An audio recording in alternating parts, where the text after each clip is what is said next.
ఎలాంటి side effects లేకుండా లావు తగ్గాలనుకుంటే best destination Vecura wellness clinic. Hi hello welcome to Suman TV. నేను మీ రోషన్. సో మురళీమోహన్ గారు సాధించిన కొన్ని అచీవ్మెంట్స్, ఎందుకంటే ఆయన చేసిన కొన్ని వందల సినిమాలు సూపర్ డూపర్ హిట్స్ అండ్ కొన్ని సినిమాలు 175, 150, 100 రోజులు.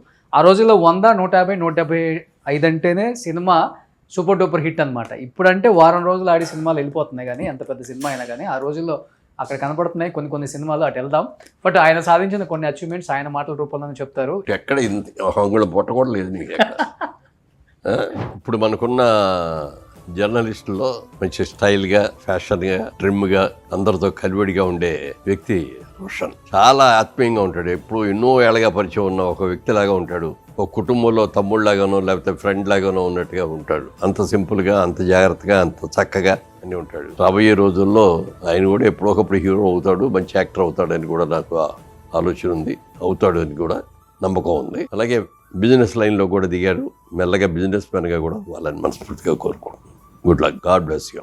సార్, మీ మాటల రూపంలో మీ అవార్డ్స్ గురించి చెప్తే చాలా చాలా హ్యాపీగా ఉంటుంది. నేను ఎక్కడికైనా ఎవరో వస్తే సార్ మా ఆస్తి ఇదేనండి అని చూపిస్తా.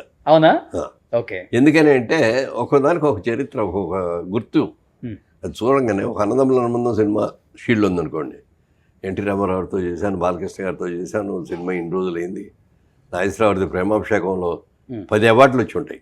అబ్బా, ప్రేమాభిషేకం ఆ రోజుల్లో 100 రోజులు, 150 రోజులు, 25 వీక్స్, 1 ఇయర్, బెంగళూరులో ఫంక్షను, విజయవాడలో ఫంక్షను, హైదరాబాద్లో ఫంక్షను, మెడ్రాస్లో ఫంక్షను, ఎన్ని ఫంక్షన్లు చేసావు. ఓకే. అందుకని అట్లా అన్నింటి చూస్తే ఒక్కోసారి పాత ఎన్ని జ్ఞాపకాలు వస్తూ ఉంటాయి. అవును, చాలా షీల్డ్ చాలా మంది పాత వాళ్ళు కొంతమంది అటకలకి ఎక్కేశారు, లేకపోతే రూమ్ లో పెట్టేశారు. నాకు కూడా అదే జరిగిందండి. మెడ్రాస్ లో ఉన్నప్పుడు చాలా బాగా చూసుకునేవాడిని. మెడ్రాస్ నుంచి ఇక్కడ షిఫ్ట్ అయిపోయిన తర్వాత ఏమైపోయిందంటే అక్కడి నుంచి లారీలో వేసుకొచ్చాం సామాన్లు. ఆ లారీలో వేసుకురావడంలో సగం షీల్డ్ పాడైపోయినాయి. ఇక్కడ హైదరాబాద్లో ఇల్లు కట్టాం కానీ ఇంకా ఫర్నిష్ చేయాలి పూర్తిగా. ఈ షోకేసులు ఇవన్నీ ఫిల్మ్ నగరీలు, ఈ షోకేసులు మామూలు సోఫాలు, కుర్చీలు, డైనింగ్ అవి వచ్చినాయి, కానీ ఇవన్నీ పెట్టుకోవడానికి కావాల్సిన షోకేసులు కట్టలేకపోయాం. అన్నీ తీసుకెళ్ళి ఒక రూమ్లో పెట్టేసాం, పై రూమ్లో. దాంట్లో నీళ్ళు వచ్చి మొత్తం పాడైపోయింది, అన్ని ఊడిపోయింది. అందుకని అవి లేవు. పాత ఎన్ని వచ్చి ఉంటాయి షీల్డ్స్? మొత్తం 1000 షీల్డ్స్ వచ్చి ఉంటాయి. 1000 ఉండాలి, ఒక 500, 600. గొప్పది కదా. ఇది ఎప్పుడు సార్? మోడీ గారు అండ్ మీరు? మోడీ గారు నేను అది ఎంపీ అయిన తర్వాత మోడీ గారి దగ్గరికి ఎంపీలు మనం అందరం అప్పుడు 15 మంది 16 మంది ఉన్నాం ఎంపీలు. ఇక్కడ మన ఆంధ్రప్రదేశ్ నుంచి వచ్చినాం. ఆయన దగ్గరికి వెళ్ళి కలుసుకున్నాం. ఇట్లా ఆంధ్ర ఎంపీస్ అండి అన్నారు. మాట్లాడారు, కూర్చోబెట్టి. లేచి వెళ్ళేటప్పుడు దగ్గరికి వెళ్ళి, sir if you don't mind can we have a 1 photographer sir, all of us, with all of us అన్న. Why 1 photo, take everybody single photo అన్నాడు. ఓకే. ఆయన ఫస్ట్ ప్రైమ్ మినిస్టర్ అయినప్పుడు. First prime minister. అవును. చూడండి మురళీమోహన్ గారు ఎంత యంగ్గా ఉన్నారో. అంటే ఇప్పుడు లేరని కాదు, ఇప్పుడు డై చేసుకుంటే సేమ్ యాజ్ ఇట్ ఈజ్ ఉంటారు ఆయన. సో ఫస్ట్ ఎంపీ అయినప్పుడు. అండ్ ఇక్కడ కనిపిస్తున్నాయి కొన్ని నందీస్. ప్లీజ్.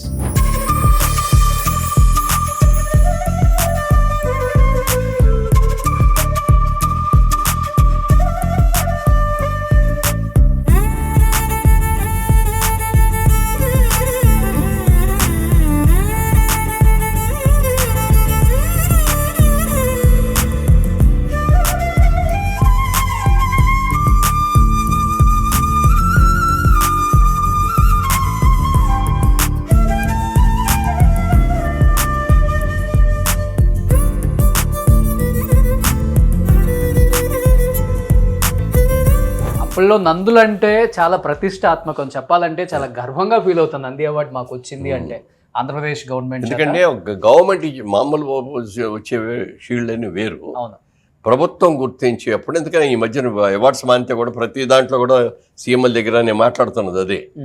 ఓ ప్రభుత్వం దగ్గర నుంచి ఒక అవార్డు వచ్చింది అనగానే దానికి ఒక గుర్తింపు, దానికి ఒక గర్వం చూపించుకుంటాం. ఈ అవార్డు వచ్చిందండి నాకు అని. ఇవాళ రోజున మీరు అవార్డులు ఇవ్వట్లేదు. మామూలు ప్రైవేట్ వాళ్ళు పెద్ద ఇస్తున్నారు, అది లెక్క కాదు పెద్దగా ఇచ్చేది. ప్రభుత్వం దగ్గర నుంచి రావాలి అని చెప్పి పెడుతున్నాం. ఇప్పుడు మొత్తానికి ఇప్పుడు ఈయన ఇచ్చారు కదా, మన గద్దర్ వచ్చింది కూడా. ఓకే. ఏంటి సార్ మీ ఒపీనియన్ ఈ గద్దర్ అవార్డు మీద? నంది అవార్డు అనేదాన్ని మార్చి గద్దర్ అవార్డు పెట్టడం. అట్లే 2 స్టేట్ డివిజన్ అయిపోయింది కదా. అవిజన్ అయిన తర్వాత నంది అవార్డు అనేది ఏమో ఆంధ్రప్రదేశ్కి వెళ్ళిపోయింది. వాళ్ళు అదే కంటిన్యూ చేస్తారు. ఇప్పుడు ఏదో ఒకటి కొత్తది పెట్టాలి కదా అని ఒక ప్రజా గాయకుడు ఓ చిన్న ఆయన పేరు పెట్టాలి అని ఆలోచన తీసుకొని ఇద్దరు అవార్డ్స్ అని పెట్టారు. సో మంచి ఆలోచన అంటారు. కళాకారుని పెట్టుకున్నారు కదా. Okay okay.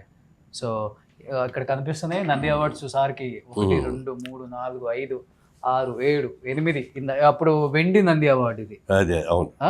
సో దాదాపు 10 నందులు పైగా ఇక్కడ ఉన్నాయి. సో కొన్ని సార్కి వచ్చిన మెమోంటోస్ ఇక్కడ కనబడుతున్నాయి at the same time. And అక్కడ కనబడుతుంది చూడండి 50 వసంతాల చలనచిత్ర సెలబ్రేషన్ మురళీ మోహనం. ఎన్ని సినిమాలు చూడండి. ఇవన్నీ ఇప్పుడు ఈటీవీ సినిమాలో వేస్తున్నప్పుడు ఎంత హ్యాపీ అనిపిస్తుంటుంది వాళ్ళ యాక్టింగ్. సీతమ్మ పెళ్లి, సుజాత, వాటిల్లో మీకు బాగా నచ్చేది? నాకు పుట్టేలు పున్నమ్మ చాలా ఇష్టం సార్. పుట్టేలు పున్నమ్మ పెద్ద హిట్ కదా, చాలా పెద్ద హిట్. ఓకే. మీకు బాగా నచ్చిన మూవీ మీరు చేసిన వాటిల్లో 1 or 2 అంటే? జ్యోతి సూపరు. జ్యోతి, కల్పన, అలాగే ఓ తండ్రి తీర్పు, ముగ్గురు మిత్రులు, ఎస్ చాలా ఉన్నాయి ఇట్లాంటి. ఎవరి కాంబినేషన్తో ఎక్కువ ఇష్టం యాక్ట్ చేయటం అంటే? అదేం లేదు, నాకు అందరితో బాగానే ఇష్టం. ఎందుకంటే నాగేశ్వరరావు అంటే మొదటి నుంచి మాకు ఆరాధ్య ఫ్యాన్. Okay okay. నాగేశ్వరరావు గారు, అంజలి, మన సావిత్రి గారు ఉన్నారంటే ఇంకా మరీ ఎక్కువ. ఓకే. వాళ్ళిద్దరు వాళ్ళ సినిమా రిలీజ్ అయిందంటే ఫస్ట్ మార్నింగ్ షో చూడాల్సింది. ఓకే. అలా చూసేవాడిని. రామారావు గారు ఇవన్నీ కూడా జానపదాలు, పౌరాణికాలు అంటే చాలా ఇష్టం. మీరు కూడా కొన్ని పాత్రలు చేశారు కదా పౌరాణికాలు. పెద్ద చెప్పడానికి చెప్పుకోదగ్గ ఏం కావలేదు రండి. కానీ అందంగా ఉంటారు వేసిన పాత్ర మీరు. అది ఫేస్ గానే. సో సోహన్ బాబు గారితోనేమో కొంచెం కొలీగ్ లాగా ఫీల్ అవుతాం. కృష్ణ గారేమో నాకు క్లాస్మేట్, కలిసి చదువుకున్నాం. శోభన్ బాబు గారు ఇది కృష్ణంరాజు గారు ఏమో ఇక్కడికి వచ్చాకే పరిచయం, కానీ చాలా ఇష్టం ఆయనకి. నాకంటే ఆయన ఇష్టం, ఆయన అంటే నాకు ఇష్టం అట్లా. సో అందుకని ఏ హీరోతో అయినా చేయాలి మనం సినిమాలు. నేను హీరోయే చేస్తానని అనుకోకూడదు. గెస్ట్ వేషాలు మాత్రం తప్పనిసరిగా, మరీ తప్పనిసరి అయినప్పుడు 2 వేసాను, కానీ సెకండ్ హీరో క్యారెక్టర్ చాలా చేశాను. వింటేజ్ లుక్ లో ఆయన ఇలా ఉండేవాళ్ళు, ఇలా టక్కు కదా. అదిగో అక్కడ ఉంది కాబట్టి చూడు, అదిగో సేమ్ యాజ్ ఇట్ ఈస్ ఇలానే ఉంటారు. అంటే సార్ అంత అందంగా నేను లేకపోయినా అలా ఉండేవాళ్ళు ఆయన. అప్పుడు ఆయన అంటే వాళ్ళని చూసే మేము కూడా అప్పుడప్పుడు రెడీ అవుతుంటాం. ఆ లుక్లు పోనివ్వకూడదు, ఈ జీన్స్లు, చినిగిపోయిన జీన్స్లు, ఏంటి హైట్, ఇవన్నీ కాకుండా ఆ వింటేజ్ లుక్ ఉండాలి అనేది నేను బాగా ఇష్టపడుతుంటాను సార్. అండ్ ఇక్కడ కొన్ని ఉన్నాయి సార్వి. అట్ ది సేమ్ టైం ఇప్పుడు సనాతన ధర్మానికి సంబంధించిన సినిమాల్లో యాక్ట్ చేయడం స్టార్ట్ చేశారు కాబట్టి ఇప్పుడు మీ కుటుంబ సభ్యులయ్యారు. ఎస్ఎస్ రాజమౌళి గారు, వారణాసి, శ్రీరాముల్లో మీ ఫ్రెండ్ కొడుకు మహేష్ బాబు గారు కనిపించబోతున్నారు. మీ మనవరాలు ఆ ఇంటి కోడలైన తర్వాత ఇప్పుడు రిలేషన్ ఇంకా బాగా బాండింగ్ పెరిగింది కాబట్టి ఎలా ఉండబోతుంది? ఏమైనా క్యారెక్టర్, ఏమైనా ఆఫర్ వచ్చిందా? క్యారెక్టర్ వచ్చిన రోజులు వచ్చిందని అనుకుంటాం తప్ప ఇది రావాలి అని కోరిక అనేది ఎప్పుడు ఉండదు. వచ్చిన రోజు నా మంచి సినిమా వచ్చింది చేస్తాం అంతే. ఓకే. ఎందుకంటే ఒక్కొక్క క్యారెక్టర్కి ఎవరు బాగుంటారు అనేది డైరెక్టర్ విజన్లో ఉంటుంది. అది కాకుండా నాకు ఇవ్వండి అని అడిగితే బాగుంది కదా. పైగా మా ఆవిడ నాకు ఒక కండిషన్ పెట్టింది సినిమాల్లోకి వెళ్ళేటప్పుడు, మీరు ఎవరి దగ్గరికి వెళ్ళి ఆల్బమ్ చూపించి నేను పలానా సినిమాలో హీరో చేశారండి, మీ సినిమాలో వేషం అండి అని అడగకూడదు. ఉంటే వేయండి, లేకపోతే ఇంటికి వచ్చేయండి, మన బిజినెస్ మనకుంది, మనం చూసుకున్నాం. Super sir. ఎందుకంటే ఎవరిని వేషం ఇవ్వండి అని అడగను. కానీ రాజమౌళి గారి మూవీస్ అంటేనే వాళ్ళ కుటుంబ సభ్యులే అంత ఉంటారు ఆ టీంలో. ఒకళ్ళ కాస్ట్యూము, ఒకళ్ళ సింగరు, వాళ్ళ వైఫ్ కాస్ట్యూమ్ చూసుకుంటారు, కంప్లీట్ గా ఉంటాయి అనే ఉద్దేశం వాళ్ళు. అవును, వేరే యూనిట్ ఉండదు, అంతా వాళ్ళ యూనిటే ఎస్ఎస్ రాజమౌళి యూనిట్ అంటారు. ఇప్పుడు మీ గ్రాండ్ డాటర్ కూడా వాళ్ళ ఇంటి కోడలైంది కాబట్టి రాఘ గారు ఏం రోల్ పోషిస్తున్నారు? ఇప్పుడు ఇంకా లేదు, ఇప్పుడంతా ఇంకా హనీమూన్నే ఎంజాయ్ చేస్తున్నారు. 1 year దాకా డిస్టర్బ్ చేయకూడదు అనుకున్నాం, ఇంకా తర్వాత మొదలెడు. కానీ షాక్ అయ్యారా సార్ ఫస్ట్ కీరవాణి గారి ఇంటికి కోడలుగా వెళ్తుంది అంటే? అందరు చాలా ఎక్స్పెక్టేషన్ పెట్టుకున్నారు, మురళీమోహన్ గారి కోడలు అంటే చాలా పెద్ద ఇంటికి వెళ్ళిపోతారేమో. వాళ్ళిద్దరు కావాలనుకున్నారు, వాళ్ళే కలుసుకున్నారు, వాళ్ళే లవ్ చేసుకున్నారు. వచ్చి చెప్పాడు, ఓకే అన్నాం. నో చెప్పింది లేదు, ఏం లేదు, నో చెప్పలేదు. చెప్పడానికి ఏముంది, చాలా మంచి ఫ్యామిలీ కదా. అందులో వాళ్ళ ఫ్యామిలీ గురించి విపరీతంగా చెప్తారు బయట ఇండస్ట్రీలో, అంత ఆప్యాయంగా ఉంటారు అనమాట. అవును. ఆడవాళ్ళు మగవాళ్ళు పెద్దలు చిన్నలు అందరూ కూర్చుంటారు, ఆడుకుంటూ ఉంటారు, అందరు కలిపి ప్యాక్ ఆడుకుంటూ ఉంటారు, లేకపోతే అందరు కలిపి ఎక్కడికో ఒకసారికి ఏదో ఒక సిటీ వెళ్ళిపోతూ ఉంటారు. ఓకే. అట్లా బాగా చాలా ఫ్రెండ్లీగా ఉంటారు. సో ఇప్పుడు మీరు కూడా కలిసిపోయారు అంతా? కలిసిపోయాం. ఇప్పుడు మా అమ్మాయి మమ్మల్ని మర్చిపోయి అక్కడే ఉంటుంది ఎక్కువ. ఓ, రావట్లేదు. చాలా లో ప్రొఫైల్ మెయింటైన్ చేస్తారు ఫ్యామిలీ. పెద్ద పెద్ద ఇళ్లలో ఉందాము, పెద్ద పెద్ద కార్లలో తిరుగుదామని ఉండదు అస్సలు. ఇప్పుడు కూడా ఒక ఇంటర్నేషనల్ డైరెక్టర్ అయ్యాను నేను, లేకపోతే ఇంటర్నేషనల్ మ్యూజిక్ డైరెక్టర్ అయ్యాను, నా ఇది ఇక్కడ కనపడదు. సో సింపుల్గా ఉంటారు. Super, great sir, thank you me time ఇచ్చినందుకు. సో మాలలో ఉన్నారు, నిజంగా చాలా హ్యాపీ అనిపిస్తుంది. ఎవ్రీ ఇయర్ మాల వేసుకుంటారు, మీ ఓపిక ఒప్పుకోవచ్చు sir. Great sir, thank you. Suman టీవీలో మీ పర్సనల్ అండ్ బిజినెస్ ప్రమోషన్స్ కోసం కింది నెంబర్కి కాంటాక్ట్ చేయండి.